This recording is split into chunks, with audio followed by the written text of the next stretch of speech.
Ratter talaga. Very nice. You're so slow. You can go up. So I had to clean up mess for 3 days. Stay at home dog. Happy dogs. Bebe ka. Tignan mo siya, oh. Super stretched out. Siya yung nasa gitna eh. Siya yung babae. Tatlo yun. Time. Dahil napagod ang bebe kanina, ang daming tropang boys.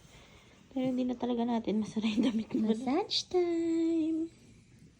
Massage time. Ano gagawin natin dyan? Puputok na, oh.